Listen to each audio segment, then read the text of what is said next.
In the headlines, APC governors visit Buhari in Daura, praise Tinubu Shettima ticket. NDLEA arrest one of the wanted terror suspects who escaped from Kuje custodial facility. Twitter stock falls after Musk abandons takeover plan. And away from Nigeria, death toll rises to 24 in Russian rocket strike on Ukraine apartment building. Hello and welcome to Trust News Update. I am Ayuba Ile. Thank you for joining.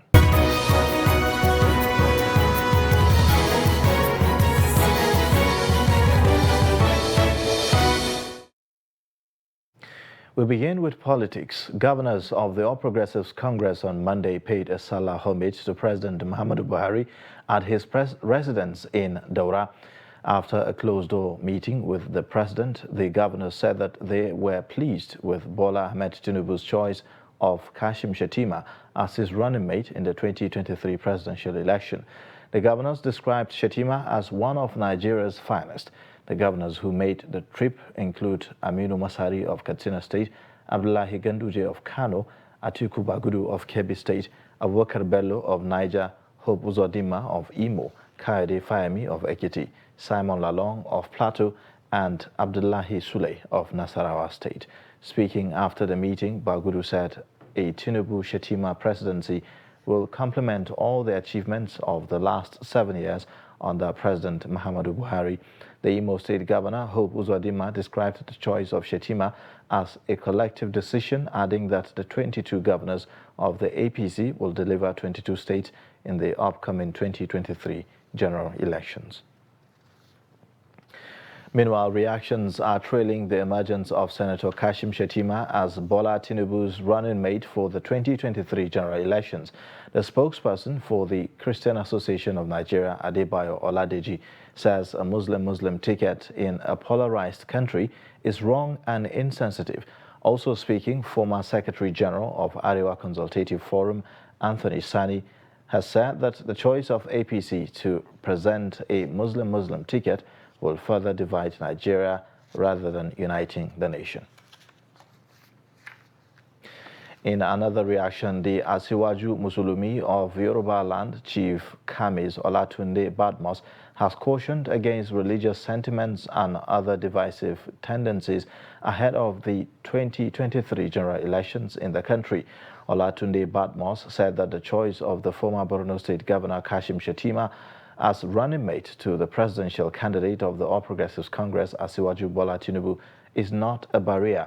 Speaking with Trust TV's Hamid Oegbade in Oshogbo, Olatunde Badmus said competence and capability to lead the nation should be the focus rather than religious sentiment. His wife is Christian, all the children are Christian. Then go and look at the companies that Tinubu has shares in. You can never see any one of them manned by a Muslim. Go to TBC, go to The Nation, go to everywhere. Did you see anywhere? So, and tell me where, because I belong to, I can call all the Muslim groups now, they know me. Tell me anywhere Muslim Tinubu can say, I belong to this society, or tell me the mosque. You must have I have a mosque. Everybody, you have your own church. You go to your own church. Tell me where is Tinubu. Tell me his own. Huh? So, the Christian are already taking him away from us. He's just a Muslim by name. Now, following the nomination of former Borno State Governor Kashim Shettima as running mate to APC presidential candidate Bola Tinubu and the mixed reaction generated, especially in the area of his religious standing, Trust TV's Nana Mohammed gives us an up-close and personal look at the man Kashim Shettima. Senator Kashim Shettima was born in Maiduguri, Borno State on 2nd September 1966 to the family of Sir Kashim Ibrahim. Senator Kashim attended Lamisla Primary School in Maiduguri from 1972 to 1978, Government Community Secondary School Biu in southern parts of Borno State from 1978 to 1980.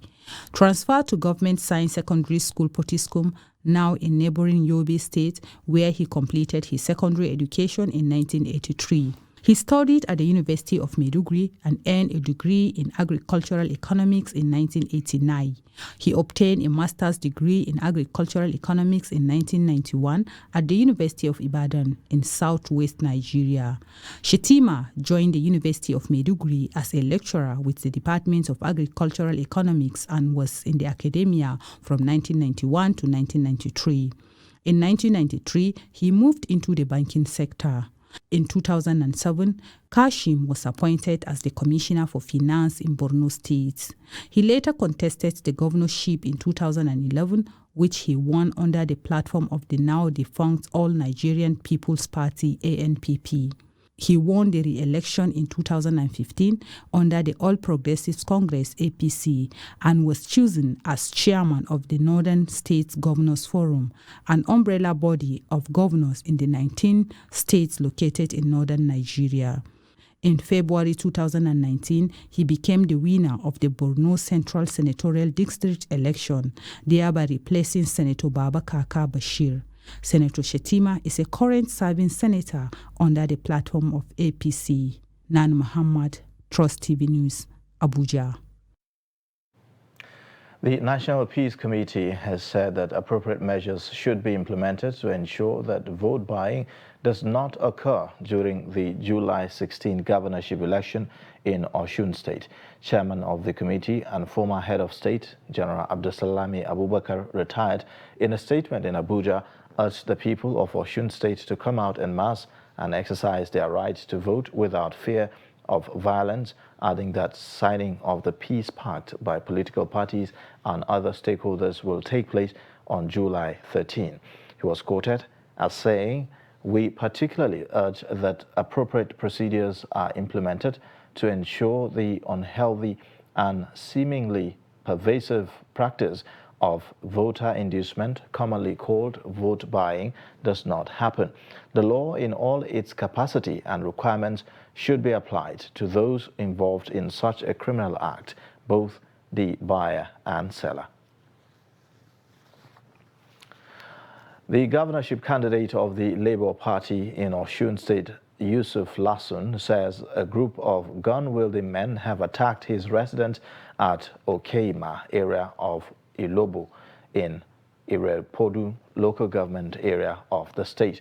Lasun, who is a former deputy speaker of the House of Representatives, confirmed the attack while briefing reporters on Monday, hours after the incident was reported to have taken place.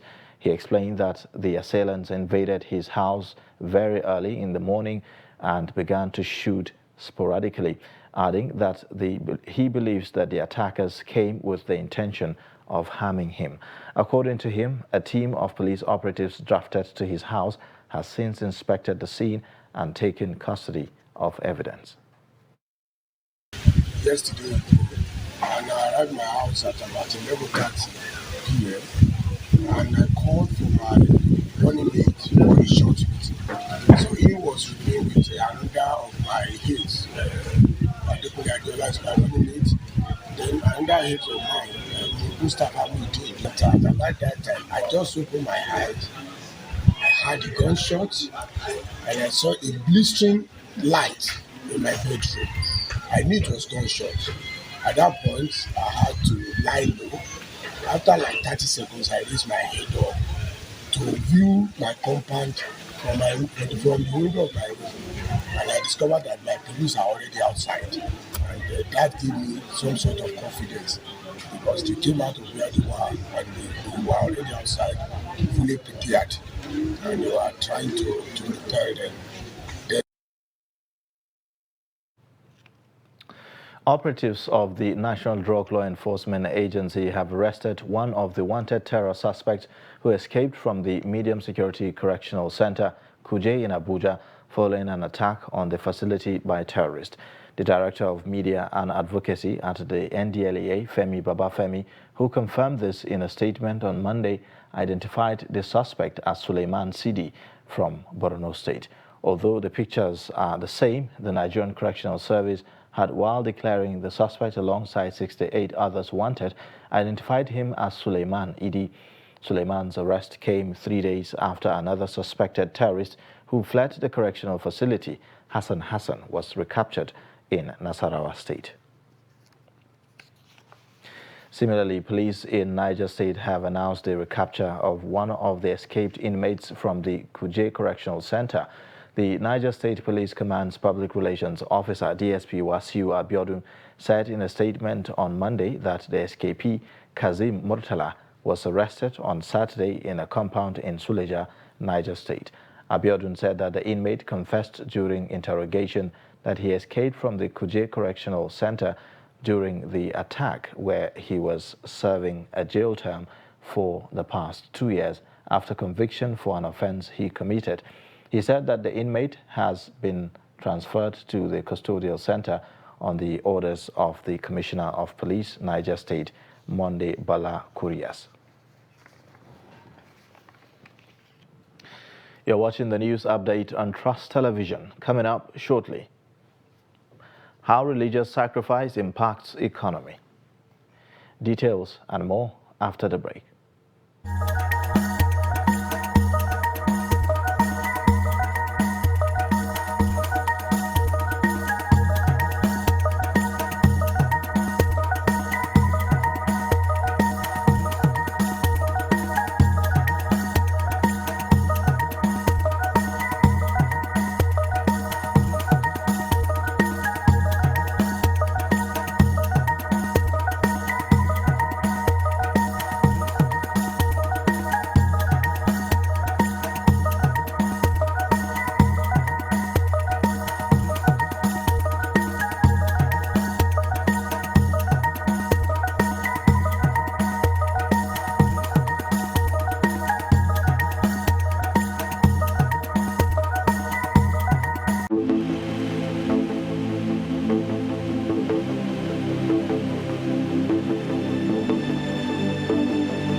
Welcome back. You're watching the news update on Trust Television. Here's a reminder of our top stories.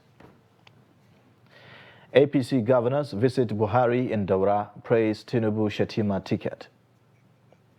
NDLEA arrest one of the wanted terror suspects who escaped from Kuje custodial facility.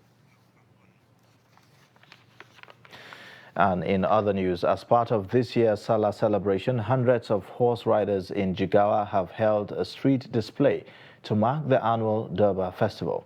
From the state capital, Dutse, Trust TV's Idris Jibril reports that the Durbar symbolizes peace, unity, and a sustainable relationship between the people, the government, and the traditional institutions. The report. I'll bring you details of that in our subsequent bulletin. The Kwara State Governor, Abdulrahman Abdulrazak, has again assured of his administration's readiness to collaborate with the traditional institution to develop culture and tourism in the state. The governor gave the assurance while receiving the Emir of Ilorin, Ibrahim Sulu Gambari, who paid him a Salah homage in Government House, Ilorin. He added that the need to improve the relationship with traditional institutions will be given priority attention as the ongoing hub project will improve the culture and tourism of the state. The Emir of Ilorin, Ibrahim Sulu Gambari, prayed for continuous success of the government, adding that his achievements so far have prepared him for higher assignments in the future. Institutionalized the Durbar and other festivals by making them important items in our budgetary provision. This will get better in the coming years as we ramp up our investments in culture and tourism. Our Visual Arts Center and International Conference Center will play prominent roles in promoting culture and tourism in Kwara State. In the future, we look forward to bringing the world's oldest manuscripts of the Quran and other historic relics for exhibition at the Visual Arts Center. Great pleasure and happiness to be here this afternoon to do what our forebears have been doing and to wish my people of the Emirates the greatest happiness in the world. His Excellency has shown that he wants to work.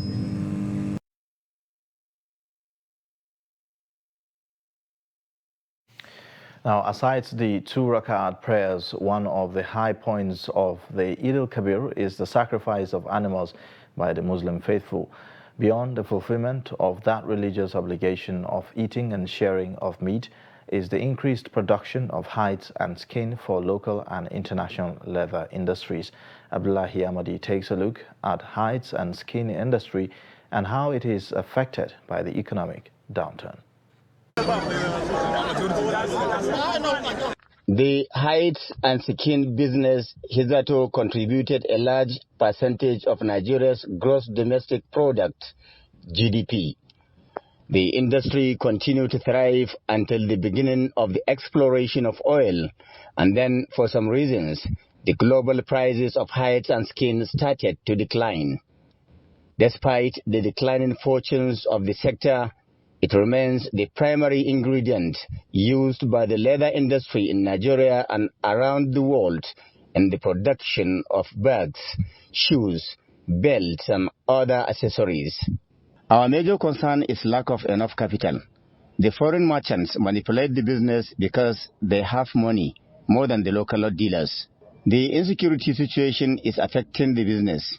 The reason is that people have insignificant number of animals due to activities of bandits who wrestle the animals. It is globally accepted that huge tons of hides and skin are produced during the annual sacrifices of the Eid al-Kabir. The product is not only used locally, but makes its way as far as Lebanon, China, and across Europe. This is why it is puzzling that the price of hides and skin has continued to depreciate over time. Indeed, foreign merchants have manipulated and took over the business. This monopoly in hides and skin industry is not helping local dealers. Look at this scenario. The foreign merchants determine the price. Gainers are losers in the business. In spite of numerous challenges, the hides and skin sector remains one of the biggest employers of labor. One of those challenges is the manner in which foreign merchants have hijacked the entire value chain of the industry and can cut away the products at a giveaway prices. With local dealers unprotected against that practices of these merchants, many are often left struggling with lots of debts and eventual bankruptcy.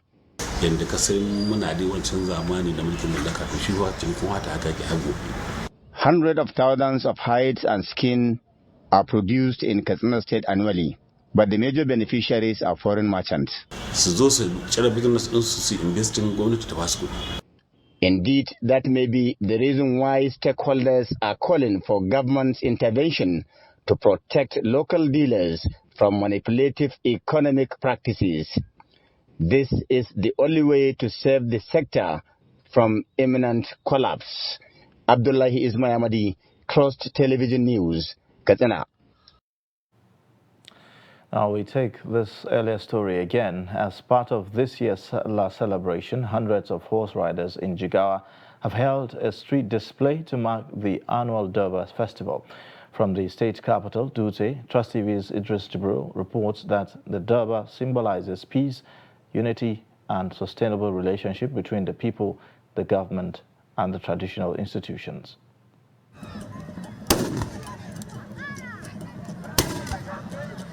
Firing of Dane guns by the Emir's Royal Guard heralds the arrival of the Emir of Dutse, Alhaji Nuhu Muhammad, his district heads, and other traditional title holders. It is called Hawan Gomnati, a traditional Doba entertainment, a presentation of tradition and cultures based in Dutse.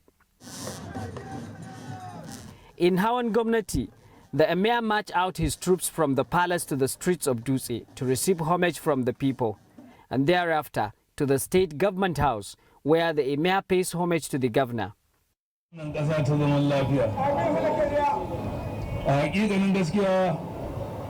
There is no doubt that Nigeria is in a state of insecurity. And here in Dutse, we have been telling people to watch over their neighbors, to make sure that they protect each other. Your Excellency, I want to extend our gratitude for you and all other security agencies who have been playing significant role in ensuring the protection of lives and property here in Dutse and Jigawa State in general. We want to assure you that the Emirate will continue to cooperate with you in ensuring adequate protection of lives and property of our people.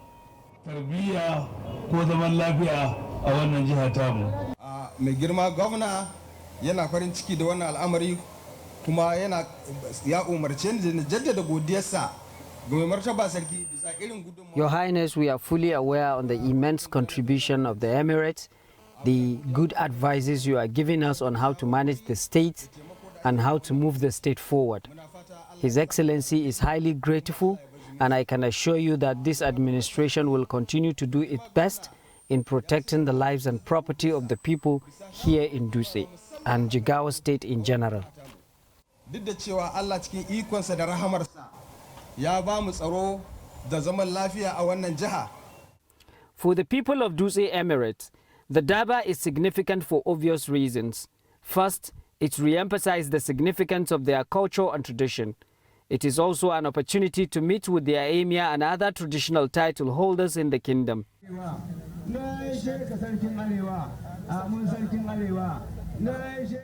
Hawan Gomnati is only a segment of the Dabas as the celebration continues. So the Daba in Dutse.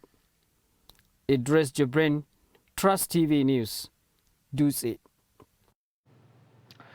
A section of the popular Bodija market in Ibadan, Oyo State capital, has been gutted by fire. The affected areas are located at Oriigi, Daleko, Isoelewa, inside the popular market. One of the affected traders, Ganiu Asimiyu, said that the fire came from an unknown source as early as 3 a.m. and burnt down a part of the market. Another affected trader, Isiaka Kafilat, said she lost goods worth about 2 million naira in the incident. The swift intervention of the Oyo State Fire Service was able to stop the fire from spreading to other parts of the market. Authorities have recovered 17 bodies believed to be all the passengers aboard an ill-fated boat that capsized in Lagos.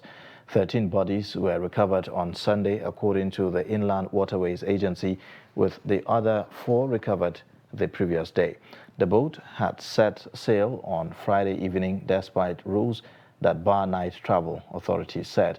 Sarat Brahma, the area manager of the Lagos State Waterways Authority, said that the tide had carried the vessel towards a barge, causing it to overturn. The agency said that the captain and 16 passengers, including children, were on board at the time of the crash. The ages of the dead were not immediately released.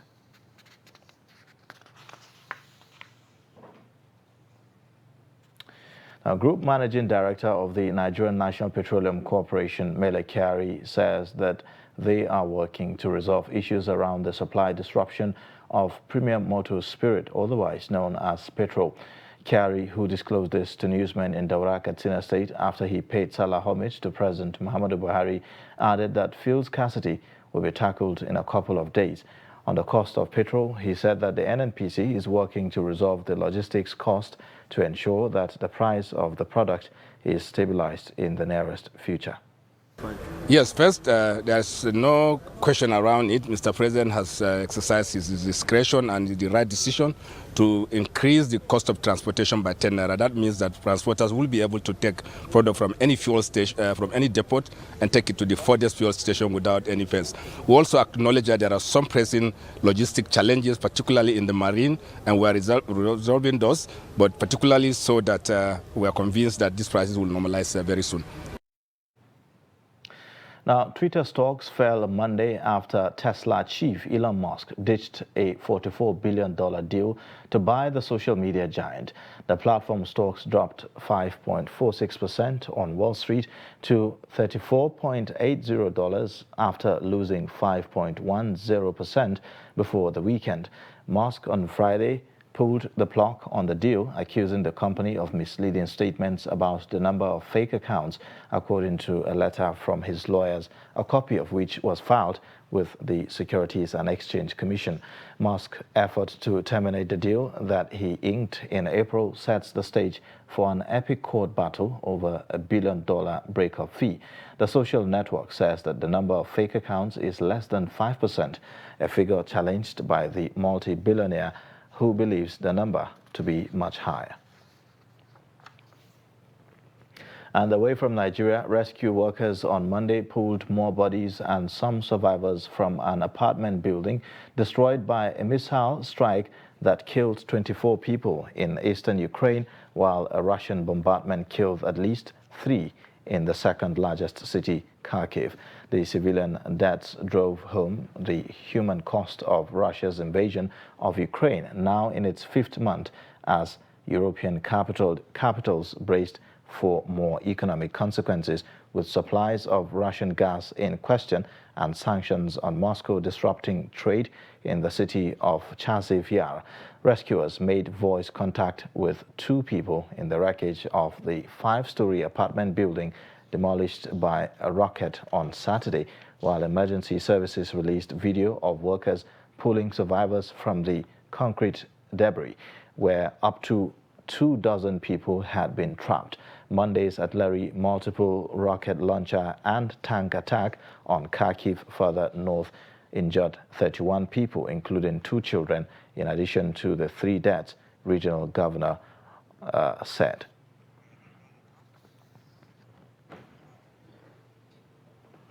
And that's a wrap on Trust News Update. Watch more via all our social media platforms, and also don't forget to subscribe to our YouTube channel. I am Ayuba Ilya. Thank you for watching.